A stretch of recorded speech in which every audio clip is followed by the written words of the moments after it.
to Fireman! Get ready for a Tommy Turbo Masterclass. Tameless Tuesday is here. And the boys are hard as a rock. Don't be a weak-gutted dog. Leave that for Jamin Salmon. Get ready for the best SuperCoach show on the planet. It's so good, it's better than Lego. You're now listening to the SuperCoach Experience Podcast. Here's your host, Brandon Savage. Hello and welcome back to the SuperCoach Experience Podcast. I'm your host, Brandon Savage, the coach of still yet to be decided. It probably is going to be the Jamin Salmons this year, but we don't know. I think I'll cross that corner when it comes, but most likely the Jamin Salmons. I'm joined here for the first time this year, Jake McGivern, the coach of still yet to be decided. No, I think I'll be going with Kiss My Behinds as well. I mean, they haven't gone too well in the last couple of seasons, but I think just like the Sharks, hopefully they're due this year. You went pretty good 2 seasons ago, right? Decently. I think it was maybe the top 1,000, I think, but I mean, it's not where you'd like to be. So I actually seen in a couple of other chats, probably today and yesterday, that some chat going around that some people think that you're the best well-rounded supercoach that they know. Can you confirm or deny whether you believe this is true or not? I will deny. I don't think that's true. I think the fact someone wrote he's probably got the most spare time, and I think that's probably the correct answer to that. I've probably got the most spare time. Any single fantasy thing I'm doing, whether it's NFL, I'm doing a bit of that. I know that's not SuperCoach, but throwing that in there, NBL, I've kind of lost a bit of interest in that. But NRL is my main one, and I guess BBL I go probably the best at. You've been doing quite consistently in BBL, and like for me doing BBL, like every year I'm like, okay, I'll just change it up this year. I'll follow and do what everyone else is doing because it seems like I try and get too cute with it, and somehow I've just done the same thing again, and you're up there in the top 100. The back-to-back winner is actually 80th at the moment. Yeah, he's flying. He's right. I think he's like 80 points behind me, but he's done a pretty good round this round, so 3 in a row. Probably. That is ridiculous. That if you want to talk about one of the most consistent super coaches, then there it is. I don't know if he does all the other ones, but NBL, how are you doing in that? I don't know. It hovers around around the 1,000 mark. I think I go on there, make my trades, and don't look at it till the next round. That's pretty much. I don't really watch basketball, so it's hard to get interested in it. I wanted to get into it, so I wanted to play the SuperCoach so I could get into it, so I could get into like the American basketball. I've probably watched 2 minutes of basketball, but today we're going to go over the hookers and not of the King's Cross variety. We're going to go over the hookers available in SuperCoach in the moment, and I have Harry Grant, so thanks for listening. And no. So well, Savs, there is two. There is 2 positions available. So, I mean, I guess we can talk about your second hooker, which I'm sure is probably the majority of people's hooker as well. But I guess you did post your a first team reveal. I think was it last week. Yeah, I did a team reveal. It was actually on New Year's Eve, so it was only a couple of days ago.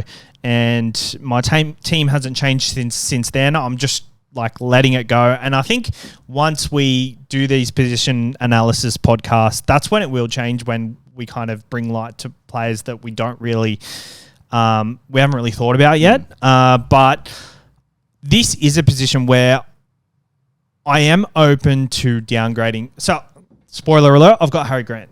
If you listened to the podcast the other day, Harry Grant is in there. The reason being, I guess we'll kick it off. I think most rounds, the other hooker options who are at a premium price will match him. But then every second or third round, he'll get that 100 and above scored that would just blow them out of the park. And towards the end of the year, his average is so much higher than all the other ones because Melbourne just pick apart teams, and the SuperCoach scoring for that time just makes him such a more elite option to all these other options, where all these other options, they're getting the same scores every single week. Yeah, you've hit the nail on the head there. It's the fact that Harry Grant has such a higher ceiling than the rest of the players. You look at the ones you got, Damien Cook. I mean, we kind of saw Blake Brayley and JMK sort of move into that next tier, but Harry Grant's in a tier of his own, and I guess for that extra 100K, I didn't have him all of last year, and it was an absolute killer. So I don't think I'll be making that same mistake, but I mean, depending on the makeup of your team, maybe saving 100k elsewhere might be a downgrade in hooker, or even more than 100k. Where did you rank last year, considering you didn't have him at all? I think it was probably ended up around the 3,000 or 4,000 mark. It definitely fell off. 3,000 or 4,000. Yeah. I feel like that's not too bad, considering I'm sure Harry Grant wasn't the main decision that let you down. Towards the end of the year, he didn't really hurt anyone, did he? It was just that origin period when there was no other hookers popping off. And he was. Yeah, I think the fact he was getting 140s, where I think I had Damien Cook for the run home, and he like you said, Damien Cook and the rest of the hookers match Harry Grant on an average day. Yep. But where Damien Cook, JMK would score a try, getting a try assist, they're getting 100 points. Harry Grant's getting a try and try assist, scoring 140. Yeah, that's it. The thing is, I think it's also plan-based as well. So if you don't start with Harry Grant, that's fine. But if you're not starting with someone like Payne Haas or a gun second rower, or you're not starting with Cleary and Hines, you've got to rush these other players into your side, and Harry Grant all of a sudden becomes someone that you're not going to prioritise, and he hurts you anyway. And he's going to get that score, and then Origin's going to come up, and you're going to be like, no, I'm going to hold off. And then he consistently gets these scores that just keep hurting you. So I think he's someone you either start with round one, or you kind of bite the bullet and get him after the Origin period. Yeah, I mean, Melbourne have an early bye, which I guess the bye is kind of, you don't really want to look too much into it, because you're going to have potentially a decent backup in Jaden Brayley as a cheap option, unless you go to more expensive hookers, which I doubt anyone does. But they have the early bye, but a lot of the other teams that have decent dummy halves also have an early bye. So you can't really use that as an excuse. So at the minute, you said you're not starting with him.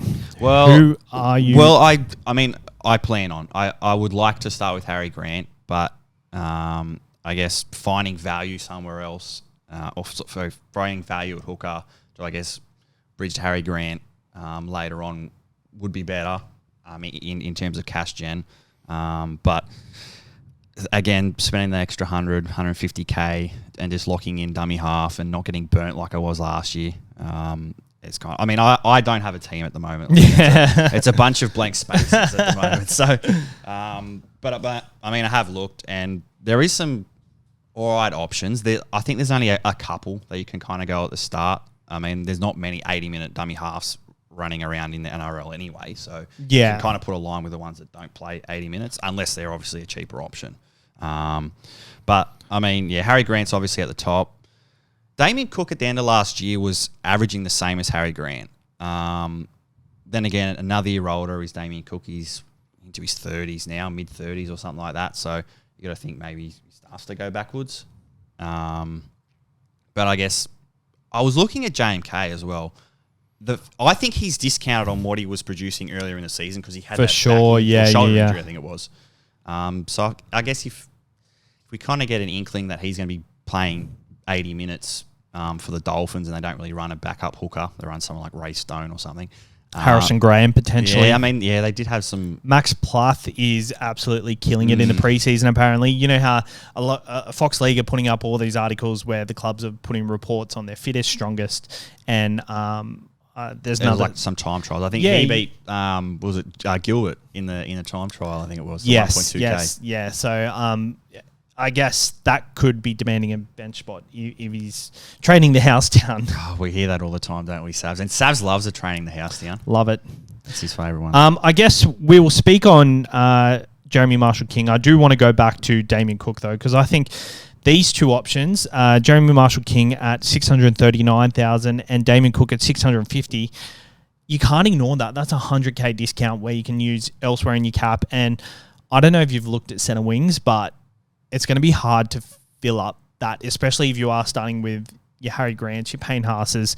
If you're having the dual Nathan Cleary and Nico Hines, it's going to be so hard. So at the start of the season, JMK, he averaged 70 up to round 13. So his numbers here, 89, 33, 53, 89, 72, 68, 78, 69, 53, and then 89. And then towards the end of the season is when he dropped off. So he's priced on a 62 average. That injury. And I guess Harry Grant last year averaged 73 and a half. So, I mean, It's Yeah. only 3 points less than Harry Grant. And I think Harry Grant did start a bit slow. I think, like we were saying before, towards that origin and then back in when Harry Grant was banging out their 140s and 120s. Yeah, and Harry Grant does do them higher scores at the start of the season as well. I'll just get his scores up here, like 105 in round 3, 95 in round 1, 104 in round 8. But by the end of round 13, he was averaging 69.3, which is exactly the same as Jeremy Marshall-King. So I think for a 111K discount, expecting exactly what you could expect from both of them. I think the first 13 rounds, hookers, the ceiling won't be there. Like Harry Grant's biggest scores of 149, 123, 110 did come after round 15, which are when teams kind of know where they are in the position on the ladder and don't really focus on the defense. They kind of work on other things at that point in the season. So, genuine case for Jeremy Marshall-King. Anyone else on you, Savs? I mean, you're the one that's the Harry Grant, but you said you're open to suggestions. Is dropping even further down an option? Blake Brayley's another hooker that plays 80 minutes. Api Coruscant. Do we think the Tigers are going to be better this year? I mean, you're a big fan of the Tigers this year. I do like the Tigers this year.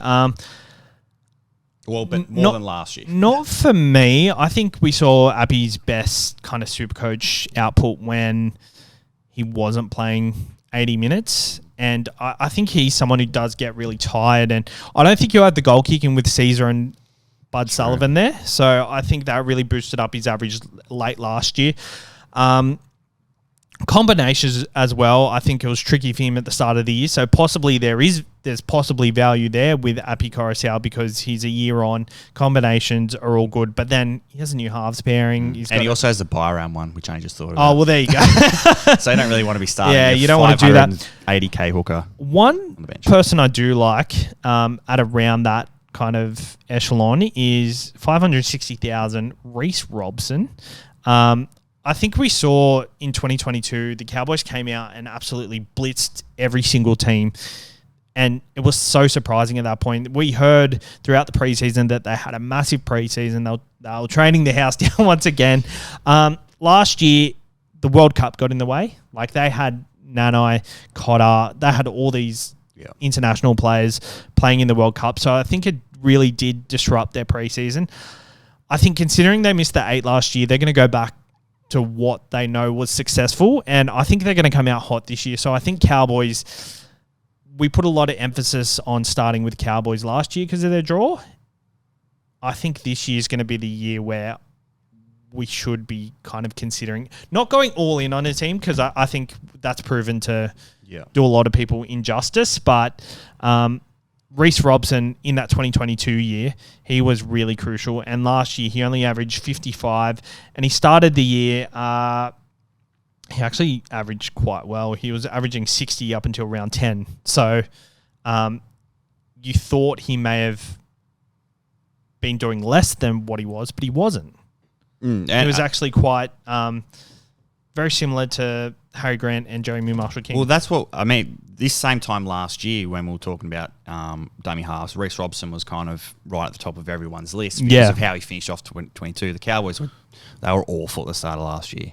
So I think, they finished off quite well, the Cows, and I do expect them to be better this year. So I think, you can definitely throw Robson into that mix.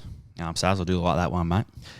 Any other kind of premium options that you're looking at? I really like Brandon Smith at 470,000. You're not burnt by last year. I know, but I think because everyone was burnt from him last year, they're kind of not even considering him this year. But 471,000, I think he's more of a backup kind of guy, not being your guy. With Connor Watson potentially on the bench, I probably couldn't do it myself because I want to see how that plays out. But that's why I think the trials are a big watch. But with he was coming into a new system last year. Obviously took him a while. Towards the back end of the season, he actually did a lot better. And I'll get that up for you. But what are your thoughts on Brandon Smith and how do you think he's going to come out? I think it's going to be a bit mixed bag, sort of like what it was last year. Kind of battled a lot of injuries as well. You can't really factor injuries into your decisions because they're a rare occurrence. But I think with Watson being back, I assume he'll probably come in and play, your lock, dummy half sort of role, and Smith will float kind of around what he was doing last year. But he did get better at the back end of last year, so he's a watch. But again, I don't know, just the fact that kind of burnt everyone last year, and he was so up and down. You'd rather spend a bit more and get a more consistent player. Yeah. Well, for the first 12 rounds, he actually averaged 43.1. And then he came back in round 20 and scored 24 in 49 minutes, which coming back there. But towards the back end of the season, his last 3 games, 57, 90 and 48. I think that's more him being more him in his role. And I think you look at the minutes of those, 68 minutes, 79 minutes and 66, which is what you want out of a dummy half. I think that's what we're expecting from him. I think that's why he can't be your first hooker, because he's not going to be playing 80 minutes, whereas someone like Robson, potentially Jerry Marshall-King and Damien Cook are going to play 80 minutes. So I like him as a backup option, but yeah, everyone kind of at that price. It's not much else. Chris Randall doesn't have the draw, which is weird. He was playing front row and lock last year. Yeah, he was playing a lot of lock. I thought got a bit dudded there. I mean, maybe in these aren't final. They do add price changes. Not price changes, duels before the season. So he is someone who's also like a nice little what's called mid-ranger in the second row. He would have been nice. I don't know what his role is with Palacia coming in this year. So yeah, very interesting there. Wade Egan, considering Wade Egan, do you think? I know I just said I don't factor in injuries, but that bloke gets concussed so many times in the season, and the fact where you might cop a 15 off him any week. I mean, just because he plays so tough, he puts his head into every tackle and gives it all. But I'd rather stay away when I'm locking in one position. For sure. All right, so let's move on to who you think the backup hooker options are going to be. So I think we could start as low as 2 hookers down in Sam Verrills at 460,000. I think you can spend that much on your backup hooker, but considering there are a lot of options. So you'd spend 460K on a backup hooker, but you say Brandon Smith's. Oh no, you want Brandon Smith as your backup hooker. You happy to spend? Yeah, I think so too. I think that's probably the most you would spend. But personally, I wouldn't do it myself, considering there's all these other options there as well. What about your mate Mitch Kenny? Savs? He loves Boxing Day. Loves Boxing Day. But I guess Panthers, we're not going to get sucked into Sony Luke again. And I guess any combination that they lose, any Luke Summerton comes in, or any dummy half, we're staying well away from the Panthers dummy halves. Well, it's actually funny because if you look at Mitch Kenny from a value point of view, there's probably value there because most of the time throughout the season, Sonny Luke spelled him, and he was playing.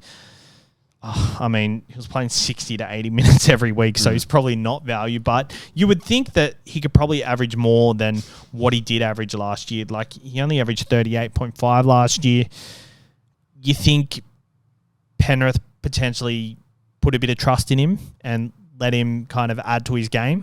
Or do you not think... I don't think that's his game, to be honest. He's more like a tackle bot. I think the way Penrith play, they're not going to be using their dummy half in a creative way. Ever since they got rid of Appy, they're just going to give it to Yo, Nathan and Luai, if he's still there. And I guess Edwards. They prefer to just play a more expansive style than try and use Mitch Kenny, who can't really pass left to right to begin with. So he's, just...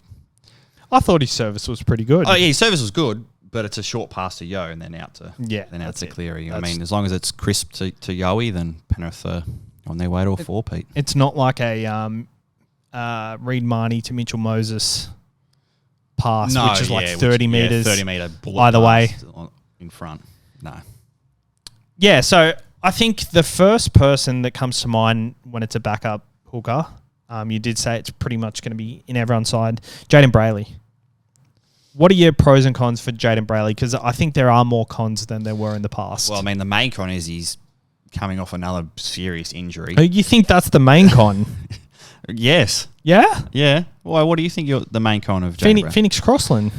Yeah, but I still think Jaden Brayley's the main dummy half there. Yeah. But again, going back to, I guess, his injuries, do they ease him back in? Yep.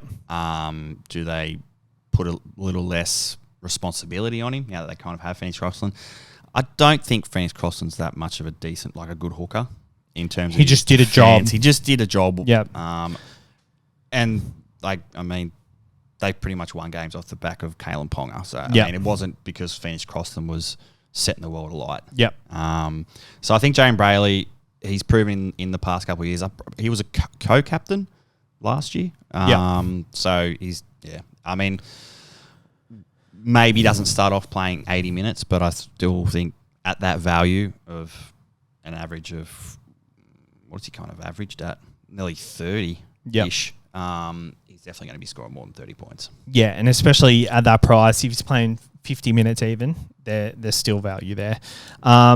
So if you are a bit standoffish on the Blake Brayley and maybe you need to look for cash elsewhere, well, there's not much else below him. Like, if you want to ride the Sonny Luke train again, I think we're going to see more of the same from him. I just think he's not a Penrith system guy. Like, you could see he was disrupting their attack and he just wasn't buying into what they were doing. Yeah, I mean, it's not even that as well. I mean, it's the fact he's 28 this year. Yeah. So it's not like he's a young kid that they're going to spend time in developing. Yeah. He's sort of just a squad player now. Yeah. To help them when they can. So, yeah, I wouldn't be going anywhere near him, I guess. Gordon Chancum-Tong looks like he'll probably jag that 14 spot. I guess that's why we just brushed over Lachlan Croker, because I think the emergence of this guy is going to come on. He averaged... See what he did there. Oh, I didn't even mean that. 37 points in 2 games last year. He did score that consolation try in that smashing...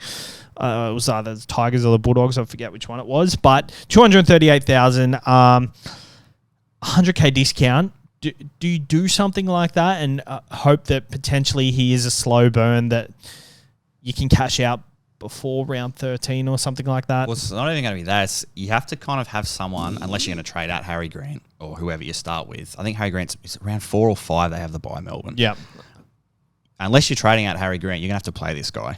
You're going to have to play whoever your backup hooker is. Mm-hmm. So there is that kind of danger to think about of if you're starting with Harry Grant, are you going to go with someone who, you know, slow burn, make some money and maybe trade a Harry Grant to cover that? Or are you happy to get Big Gordon's 15, 20 points or however much? Maybe he's a starter by then. Yeah. I mean, I have high hopes on Manly. I think Manly, as long as Turbo stays fit, I expect them to go quite well this year. I actually have a really good feeling about them as well. I just think their side is looking prime, and I just don't know if Schuster at second row is going to be the answer, but if he has a good preseason and he buys in, I think that they've got a solid roster. And Tommy Talau is dating Jess Surgis now. Yeah, I saw that. Yeah. So that make him a better footballer? Make a good morale around the club. Didn't really help Lomax. Well, has he gotten better since then? I wouldn't say so. Oh, well, you can't help who he's playing for either. That's true. Hopefully he plays fullback this year, by the way. I'm very keen to see how that plays out.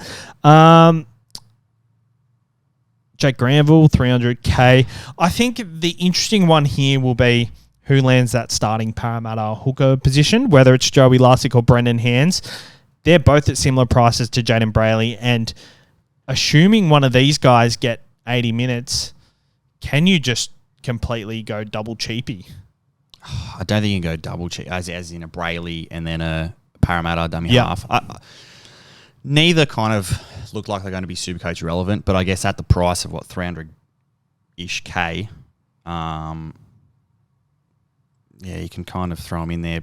I don't know. I think they're kind of priced at what you're going to get from them. I don't expect them to be playing 80. I expect one to be spelling the other. You reckon they're going to do that? Well, I don't think either of them are 80-minute worthy dummy halves. Well, let's have a look. So Hands didn't really start playing 80 minutes until his 19th or his 15th game. Yeah, so Brendan Hands played 19 games from last year, and then they brought in Joey Lussick when Hodgson kind of went down. When he announced his retirement. So, Hand in his 80-minute performances, 49. He played 72 minutes twice, 31 and 37, and then 76, 53, and then that's it. So if he does play 80 minutes, there's definitely value there, but it just seemed like they weren't really, like even towards the end of the season, he was playing 30 and 40 minutes. So which Halasik was then playing the rest of it. There you go. So I mean, if that's the makeup, there's probably no value in either of them. No. But I mean, it's a potential 30, 35 points, snag a try here and there, and can make a bit of cash. But it's a much better play than playing Big Gordon. So. That's true. If one of them does go down in the preseason, though, that's we don't want that. Touch wood. Well, that's a very interesting watch. Connor Watson, 374,000. Should get the bench spot for the Roosters and potentially play through the middle, play a bit of hooker. There is a bit of value there.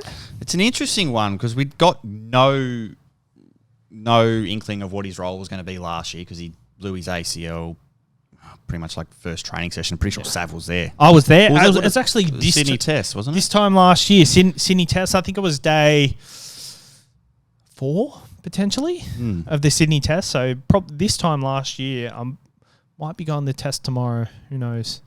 Well, there you go. Catch up with Savs. But this will probably come out later. But no, it'll come out tonight. But hopefully I can get there. Didn't you get heckled last time? Remember it poured down. I'm pretty sure you were playing a bit of rain cricket. Yeah. And they were heckling you about SuperCoach. There's always comments like, "Oh, your SuperCoach is better than your cricket," and that's shit probably or something. Not. Yeah, no, but it's funny because I was actually batting very well. And I was batting in like... the poor 8-year-olds are getting flogged over the... No, but what I was doing, because there was all these Harrys like trying to stay in and like do a lot of batting and just stay in. I was trying to hit catches in like the second tiers because there was like tiers up there. I was trying to hit catches them and no one was catching anything. So I was just there for ages trying to hit catches. And I messaged the guy back and he was like, yeah, you were the only guy that was actually batting exciting. Trying to make it fun. Yeah, trying to make it fun. Although I did bounce an 8-year-old. Yeah, I'm not surprised. He had a bit of chirp on him. I'm going to bounce him. Anyway, back to Connor Watson. What do you think his role's going to be? How many minutes do you expect from him? I think he does spell Brendan Smith. I know I said I was keen on Brendan Smith, but I think he spells Brendan Smith for probably 15 minutes and then he plays, let's say, I reckon he plays 30 minutes in the middle at lock. Yeah, so they got Victor Radley in there who's going to play, you think 60, 70 to 70 to 80 And minutes. then they've got also Spencer Linu. They've got 15 minutes. Big signing, new club. 15. They've got Spencer Linu, so he probably takes Fletcher Baker's role. Who knows? Then they've got Lindsay Collins, who demands big minutes. They've got Terrell May, who'll probably demand a few more at the minutes. End of last year he was quite good actually, and in the World Cup. And we'll talk about him in the Front Row podcast, which will be soon next week. And who's the other one? Jared Warrior-Hargreaves. Yeah, I mean, he's kind of at the back end of his career. He's going to be playing, 35, 40 minutes. So I think Watson's going to kind of play the hooker. It's just a dangerous one to sort of start with. I mean, we'll probably get more of an idea in trials. Yeah. Of kind of how they're going to use him because they kind of have a lot of players in there. Lindsay, like Collins, Radley, Smith can all play decent minutes. So. Whereas when he was at Newcastle playing lock, it was only him. Potentially, does Jared play 30, Collins 50, and then Spencer and Terrell split 40-40? And then Radley plays 60, Watson plays 20 in the middle, and then 15 at hooker. There's a lot of maths in there, Savs. Yeah. You've thrown out, and we have no idea. And then don't forget, there'll also be other bench spots being used. So, there's one more spot left, so that'll go to Tupanua or Angus Crichton. Yeah, one of the back rowers. So yeah, very interesting watch, and I think that's definitely a trials topic to bring up when we talk about it. But yeah, I guess that's all the hookers. Who are you starting with? So gun to head, who are you starting with at the moment? I'd like to go Harry Grant and Jaden Brayley. I think that's going to be the common consensus one. But I mean, if there's any idea of Marshall King playing 80, I'll happily go down to him. I think I'm very keen on Marshall King and even Damien Cook. Like the fact that he did average only 8 less than Harry Grant for the entire season. And I am keen on Rabbitohs players early for some reason. I just feel like they're going to have a bounce back kind of first few weeks. I think Jeremy Marshall-King is someone I'm very keen on starting with potentially. And I guess one player we didn't mention, Blake Brayley as well. Yeah, Mighty actually, Sharks, they do have a kind draw. Yeah. We get it every year. We get a kind draw and then flunk out in the finals. But in terms of who we're up against, they're quite low teams to begin with. So there's potentially a lot of points to be scored. But is that a bad thing? Because the low teams kind of really focus on defense early in the season. Well, No? no, I don't think so. I know that, they say they focus more on defense, but you're still more likely to score, more tries against the Dragons than you are the Panthers. So That's true. I had Blake Brayley last year, but it's just because it worked out at the time. I downgraded Damien Cook to I think Blake. it was around that bye period, wasn't it? Yeah, I downgraded Damien Cook to Blake Brayley, banked me $100K, and I wasn't super stoked with how he went late in the season. He did well, but I wasn't super thrilled with it. So I think that's just why I'm avoiding. But he's someone who's explosive, plays 80 minutes, and plays for a very good attacking team.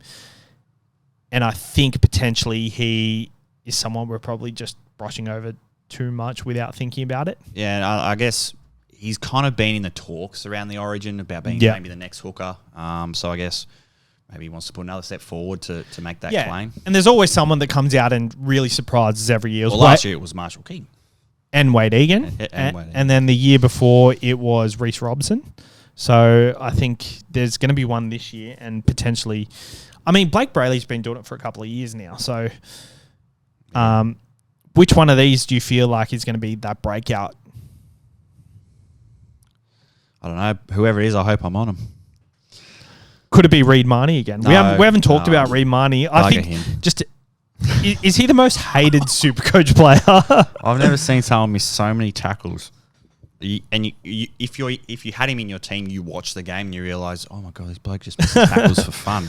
I mean, it doesn't help that he's the smallest bloke in the field, has a bright white headgear, and all the forces target him.